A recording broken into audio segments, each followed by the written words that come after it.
Hello, I'm going to show you a brief tutorial on my method for creating georeferenced aerial maps with an unmanned aerial vehicle or a drone. And so what am I talking about here? I'm talking about creating high-resolution aerial images. It's sort of like a personalized Google Maps. Google Maps is great and you can go anywhere to get good quality aerial images, but they are not as high a resolution as you can capture with the drone because the drone's flying a lot closer to the ground. You can also update them faster. This uses the unmanned aerial vehicle, the drone or the quadcopter. And in our example, I'm using a DJI Phantom 4.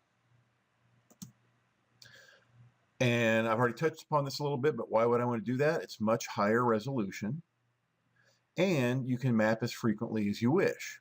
So Google Maps only updates every few years, but you could go out every few hours if you wanted to.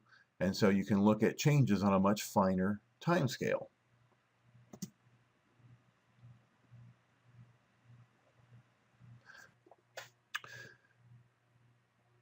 So here is an image of a little wetland area, and this is basically the Google Maps version. And you see it's pretty good. When you zoom in, see it starts to pixelate, and the resolution is good. But now let's compare that to a map made with the drone of the same area. And now we kind of zoom in.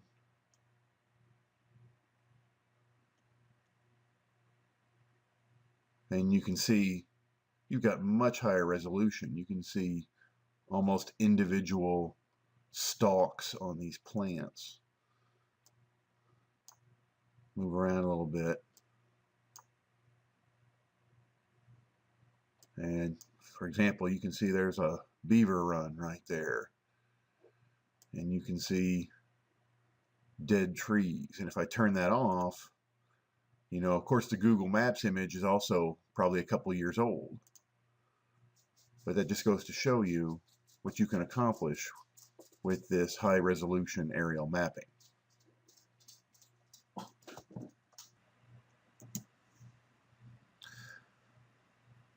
So basically, how is this accomplished?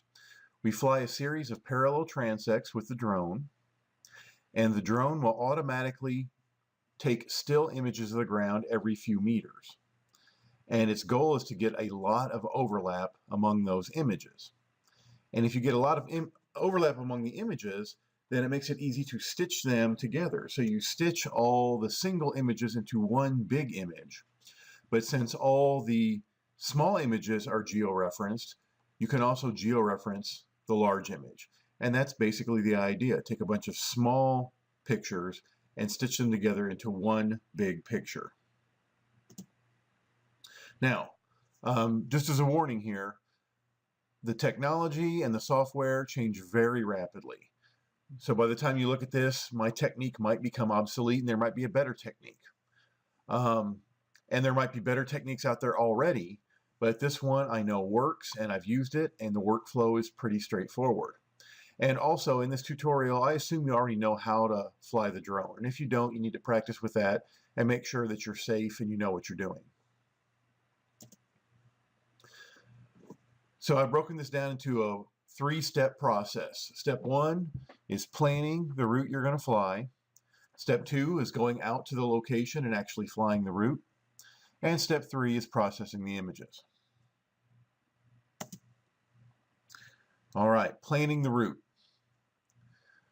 We're going to use software to plan the route, and there's, again, lots of apps and lots of things that do this. The one that I like is called Drone Deploy, and so it has a website called dronedeploy.com, and that's where you do the planning of the routes. And then you also have a Drone Deploy app that you use to fly the route. And what's great is this does all the work for you. And so it's easy to create the route, and then it's easy to just hit the button in the app and the drone launches, and it flies the route and it takes the pictures, and then it comes back and it lands the drone, and it's all automated.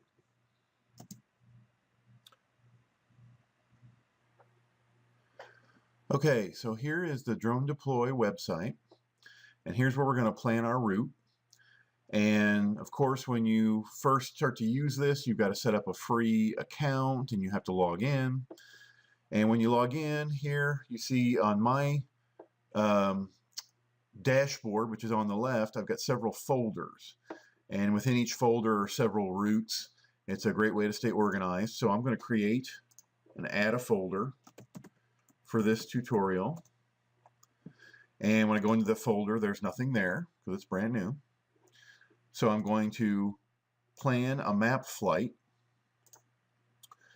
and it will automatically zoom into where it thinks you are and start a new route there. But rarely is that where you actually want to plan the route. And so I haven't figured out a way to just start to like delete that old one and draw a new one. So the easiest thing to do is to just sort of zoom out. And then if you grab these little crosshairs, you can drag that polygon. And so you just kind of have to zoom out and drag the polygon to get to the area that you want to map, and then zoom back in. And so I am going to work here on this arboretum area. And so now I've dragged the polygon to the arboretum. And so now I just need to make this polygon represent the area that I want mapped. And if you look, you can see that these vertices are a slightly different color. The corner ones are kind of white, and the center ones are kind of gray. The white ones are the ones that you can drag to create your shape.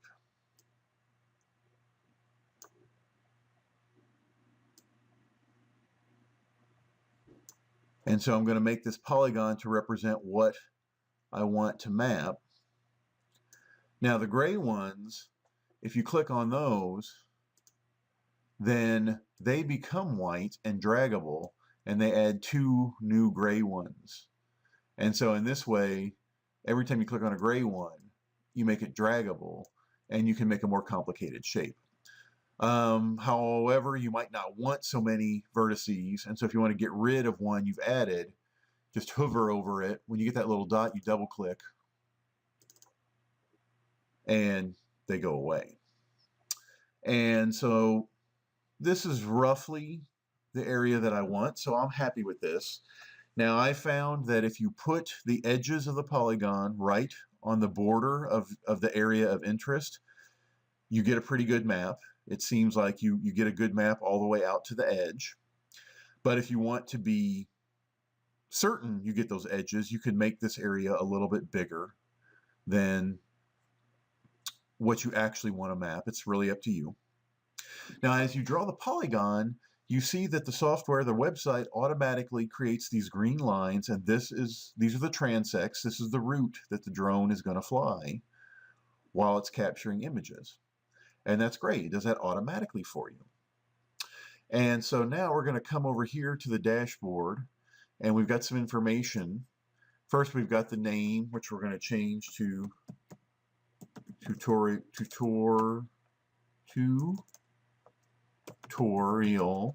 flight. And it estimates about how long it should take, the area you're mapping, about how many images you should take, and how many batteries it should take. And so now this particular flight's going to take more than one battery. So it should fly, and then when the battery gets low, it'll come, land. I can swap out the batteries, and then it'll finish. Now, probably the most important parameter here is the flight altitude. And you can see it's set for 75 meters. And we'll talk in a little bit more detail about what height we want. But if you click on that and you drag the slider, you can watch what it does to the flight path. As you go higher, the transects get farther apart, and as you come down closer to the Earth, they get closer together. So say I put this at 50 meters, 49, I'm going to click on this, I'm going to change it to 50 exactly. Okay. And you see that I went from 75 to 50, so my transects are a lot closer together. There are a lot more of them. If I come up here, the time went up, the number of images went up. Still, I can get this done with 2 batteries, theoretically. And so those are the trade-offs there. By being closer to the ground, I get higher resolution, but there's more expense. But the nice thing is as you set this parameter, the website will automatically adjust everything for you.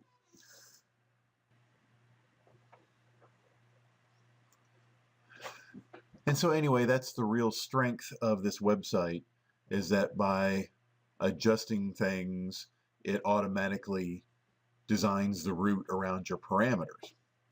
And so once we have the height set, we can look at some of these other things. I don't know what either of these are. I'm not really interested in them. Obstacle avoidance, I'm leaving it on at 50 meters. There shouldn't be anything I have to worry about hitting, but it always seems like a good idea to leave that on. Now we're going to look at the advanced parameters here. And you see we can adjust the side lap and the front lap, or how much each image overlaps the ones next to it. And we can adjust these if we want to get better stitching, or if we don't feel like we need to have this many images or something like that. So that can all be adjusted here. However, I always just accept the defaults, and I've always had good luck. So I'm going to go ahead and accept these defaults. One of the other things you can adjust here is the flight direction. And so as I drag this slider, if you watch the transects, you see that they were running in a north to south orientation. And as I drag this, I can make them fly east to west or at whatever angle. And so this is really useful if you have a more irregular shape and you'd like the transects to sort of be parallel to the long axis of that irregular shape. And so you can adjust that here. And you have the maximum flight speed and starting waypoint. I never mess with any of those. And so at this point, we have the route planned. And so we can go back to the dashboard, and you see that we have this flight here and has this little gray icon, and that means that the flight is set up and it's ready to go, but you have not yet flown this route. And so that's all we need to do. And next we'll open up the app on our device, and once it syncs with this website, this route should show up on the app, and then that will allow us to use the app to fly this route. So there you go.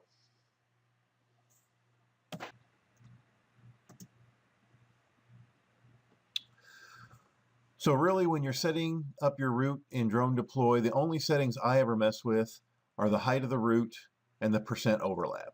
And I usually accept the default for the percent overlap, so it's just the height of the route. And so what height should you fly? If you go to a higher altitude, say 100 meters, you don't need as many images. And so that means you use less battery power. There are fewer transects you have to fly. The stitching tends to be better for things like forests and fields and things that don't have a lot of definition or unique characteristics. That's hard for the software to stitch those together, but if you're higher up, you have better stitching. Of course, you're farther from the Earth, so your resolution is lower, and that's the trade-off. What I like to do is fly at about 50 meters, and you get pretty good resolution, you get really good resolution, and it does take more images, it takes more battery power, but I think the trade-off is worth it.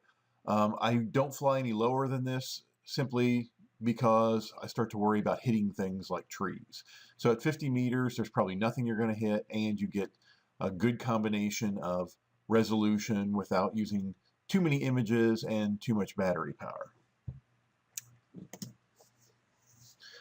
The percent overlap is how much the images overlap the nearby images. And so this is both side to side and front to back. So it's how close together your transects are and how often the drone takes a picture as it's flying a transect. If you increase this overlap, that might make the stitching go better. And that will definitely increase the number of images. And then as suggested, if you increase the side overlap, you're going to have more transects, and it's more battery consumption, so that's the trade-off. I usually just use the defaults, and I've had really good luck with those, but that's something else that you might want to play with. Once you have your route designed and saved on dronedeploy.com, then you need to go and download their app. And they have both an Apple version and an Android version. But in my experience, the Apple version works a lot better. When I tried to use this on my Android phone, I kept getting things hanging up, and it just didn't seem to work as smoothly. So this is one time when you'll hear me recommend an Apple product. I really like using the iPad mini. I think it's perfect for flying the drone. It's got a larger screen than an iPhone, but it's not as big as a regular iPad, so it fits in the controller better. And so once you have a route on the website, then launch the app and go, and it will automatically find your new route, and it will download it and prepare it on your device. You want to do this before you head out to the site, just in case you have any issues, you can go back to the website and try and fix those. Also, do it somewhere where you know you've got a good wireless signal. You don't want to go out to the field and realize that you forgot to download your route onto your device and then you can't fly it. And another thing I suggest doing before you go out is to launch the DJI Go app. Again, when you've got a good wireless signal, and that way it'll check and make sure your firmware and everything is up to date. And you do this when you have a good internet signal. So do all that before you go out. All right, the next thing to do then is to go out and actually fly the route. So of course, before you go, you want to make sure everything's charged up. As I mentioned, well, once you get out to the site, you want to start with the DJI Go app. Even though you should do this before you leave out, you also want to do it when you get to the site. That way it will make sure that the drone is ready to go, and you don't need to calibrate the compass or anything like that. If you go to a new site, sometimes you have to calibrate the compass or the IMU or things like that. So I always launch DJI's app to check on the status of the drone before I do anything. And also, this allows me to find out and make sure that the drone has saved its home point from the GPS. And so I just wait until I've got a good home point. That way, when it's done, it knows where to fly back to. Once it looks like the drone is ready to go, then I launch the Drone Deploy app, and I choose my route and I fly it.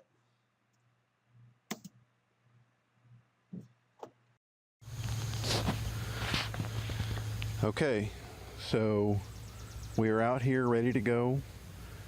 We've got the drone set up and everything fired up. And here I'm in the DJI Go app. And you see I'm not getting any warnings. The firmware is up to date. And I've got the home point saved. So I'm going to go ahead and looks like we're ready to fly. So I'm going to launch Drone Deploy.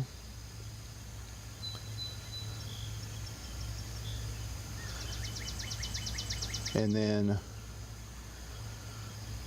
you see on my maps over here, I'm going to do a slightly different one than what I did earlier, but it's still the same idea. So I'm going to choose this map, and I'm going to go ahead and shrink so I can see the whole thing. And so we're ready to go, and all we need to do is hit the pre-flight checklist button,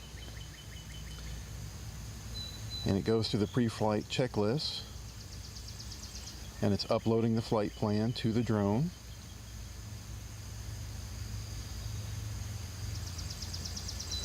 And we're all green, and so we hit this button,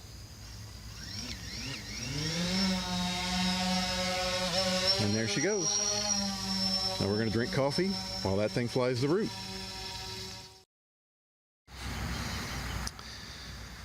Now, as it's flying the route, you can see here that it updates the current location of the drone.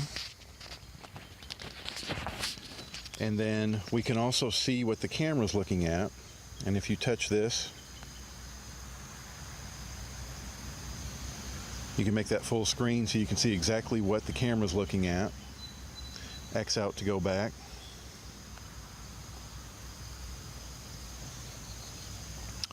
And then we can also watch the status of the flight here.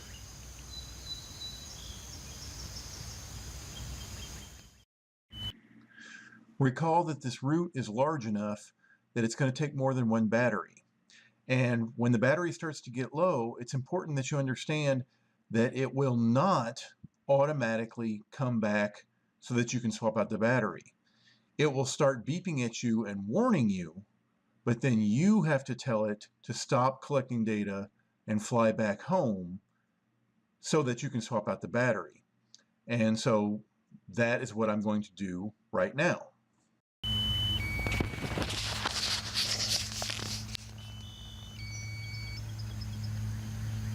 Drone is returning home.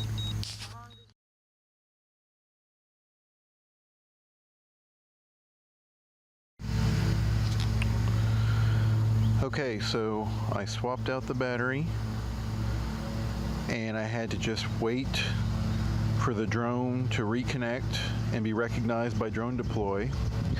And then I just started it, and you see that it's going back, and it's going to finish that route.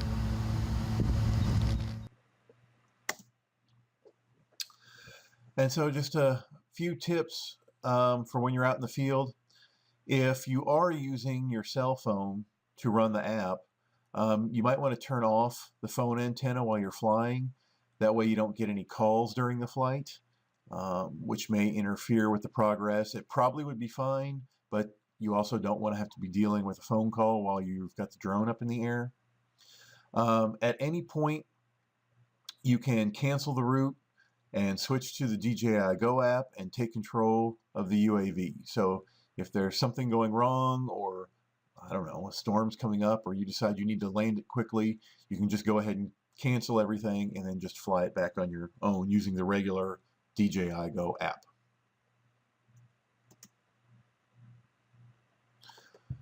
Okay, the final step is to process all those images you just collected.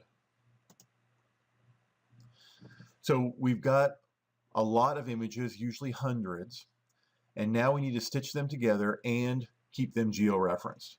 There's lots of software that is built for stitching together images, but most of them don't georeference the final image. Now, dronedeploy.com will allow you to upload the images, and it will stitch them and georeference them, but that part of the website is not free. The website that I've been using lately is called precisionmapper.com, and it does a very good job of stitching together your images and georeferencing them, and best of all, it's free, and it's probably going to stay free.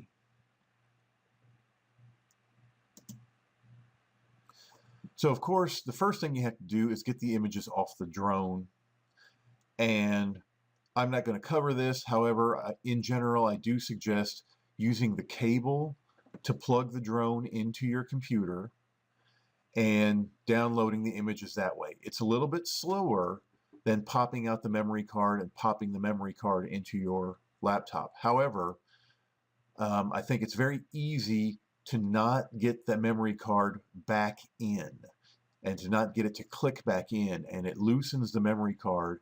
And so then when you've got the drone flying and vibrating, that memory card could fall out, or it could at least not be inserted properly.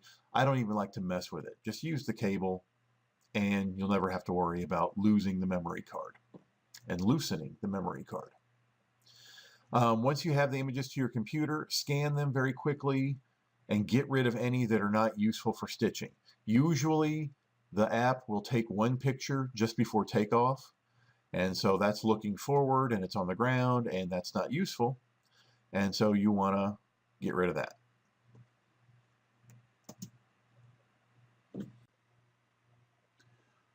Okay, so I have already connected the drone and downloaded all the images. I had a pretty big area today, so there were 600 some images that I had to download, and you're seeing some of those images right here. And the first thing I need to do is get rid of some of the images that are not going to be useful. So for example, it often will take a picture just before takeoff. I think it's testing the camera. And so you see this first picture, this is down on the ground. Let me open it up for you.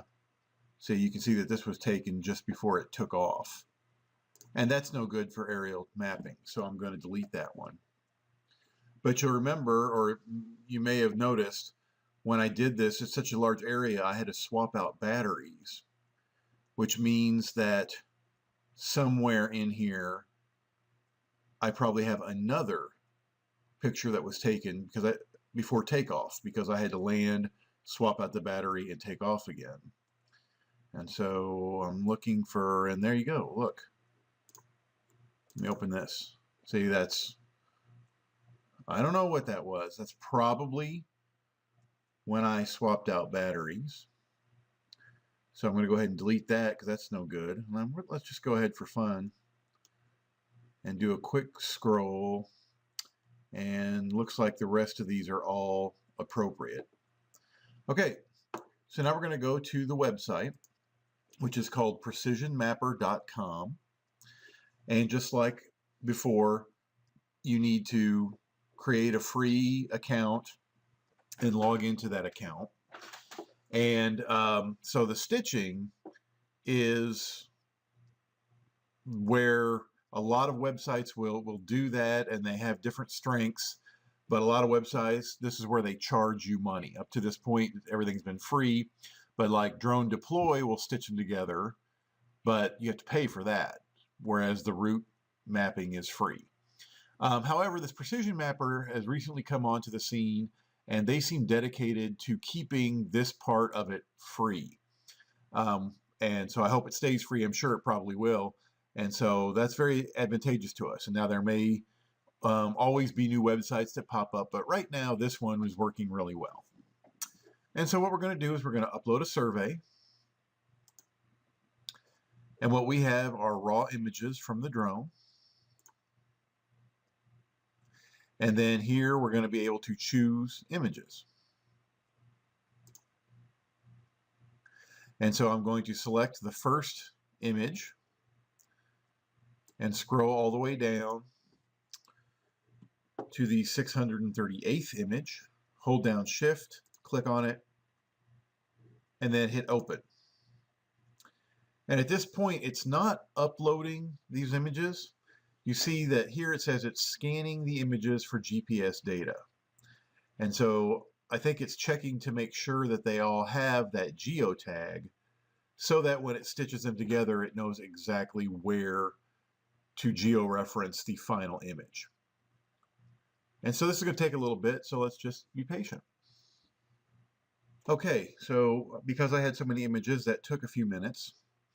But you'll see here we've got a list of the files, and it recognizes the latitude, longitude, and altitude, and it gives us this red Next button. I have noticed that if you have an image that's missing the geotag data, or if it's corrupted, that it won't give you this Next button. And so you might want to look and see if you can figure out which file is giving you the trouble. But all my files seem to be working. So we hit Next.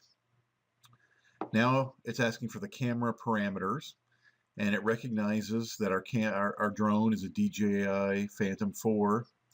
And what sensor group do we want? Well, we just had the RGB. All we did was take RGB images, and so we don't have any other sensors on our drone. And so it's detecting the resolution of the image and the focal length, um, and it has some advanced settings. I don't want to mess with any of this. Once I pick RGB, I just want to go to the next button. Now it's asking for the survey details, so we'll just give it a name. Arboretum 2018-07-31, and it also recognizes it was taken on 7/31. Now we hit next, and then it says select the desired outputs. We want structure. The terrain output will give you a contour map, and so it's possible to make a contour map from these images, which is pretty neat. I don't know how accurate it is, and if your area is pretty flat, I don't know that it can detect, subtle changes in elevation. But if you have large changes in elevation, it's probably a little bit better. But that's not what we want. You may want to do that sometime, but what we want for aerial mapping is structure. And so once we get all that, then we're going to start the upload. And you see that it says do not close this window and uploading 0 of 636 images. And so this, of course, is a step that takes a very long time. And so I think I may just go to bed, and I'll come back and check on this in the morning. So I'll see you in a little bit.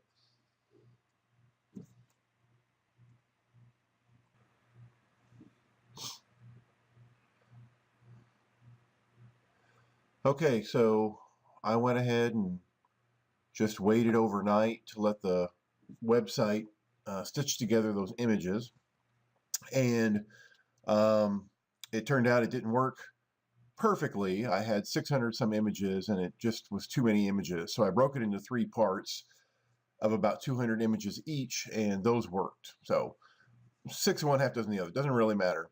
But I got the email saying that the processing was done, so I'm back here at my surveys, and you can see I've got several surveys. And so I'm going to click on one, and so you can see here's the larger image that is stitched together from my all my smaller images. And so what I want to do is go ahead and go to orthomosaic, which is what this is called. And well, I'm sorry, I'm just reviewing this right now. What I need to do is I need to scroll down. It looks good, so I need to scroll down, and everything is complete. So I hit ready to review.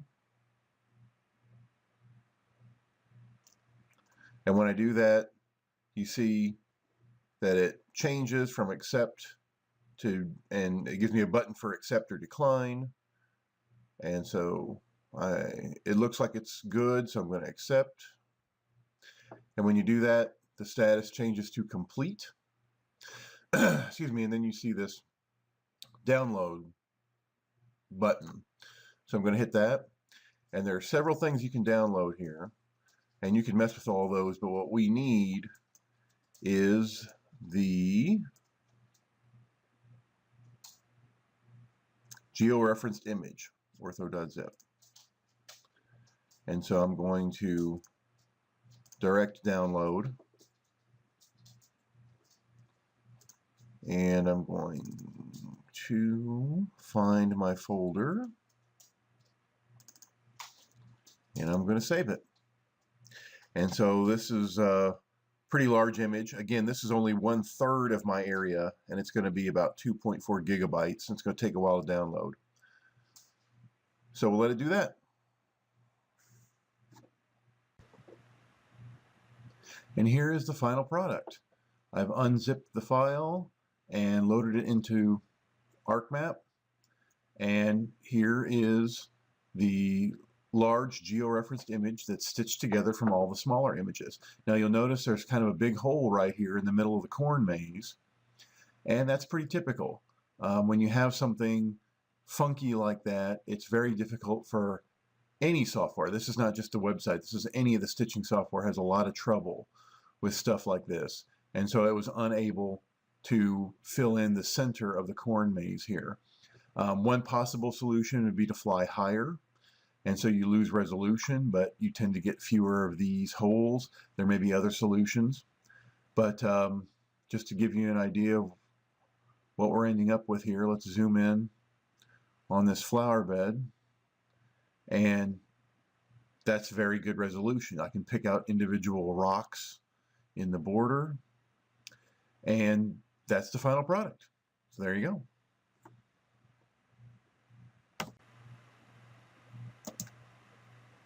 And there you go. Now you have a high resolution georeferenced aerial image. Just a couple final thoughts before we go. Again, don't forget to turn on the drone and launch all the apps before going out, and make sure everything is copacetic before you're out in the field. Of course, if your phone has a hotspot, you could always update things in the field, but why take that chance? You may not have good cell phone connection. When you're flying, again, at any time during the route, you can get on the sticks and fly the drone yourself. You can cancel the app. Even when the app's running, you can get on the sticks and move the drone on your own. So in case of emergency, you can do this. This is most useful when it's landing, because it'll try and land back at the same point it took off from, but you know, the GPS has a 1 to 3 meter accuracy. And so you might be landing off just a little bit, and you might be landing on something that's not level or something. And so that's when it's most useful, when it's landing. And if you see you're going to hit something, or it's not going to land right where you want it to land, you can get on the sticks and just move it without canceling the app. Finally, if you've got a large project, break it into chunks. It seems that I have trouble when I have a lot of 600 images. The website didn't like that too much, but when I broke it into 3 200 image chunks, it works just fine. So consider that. All right, that's all I have. So thank you very much.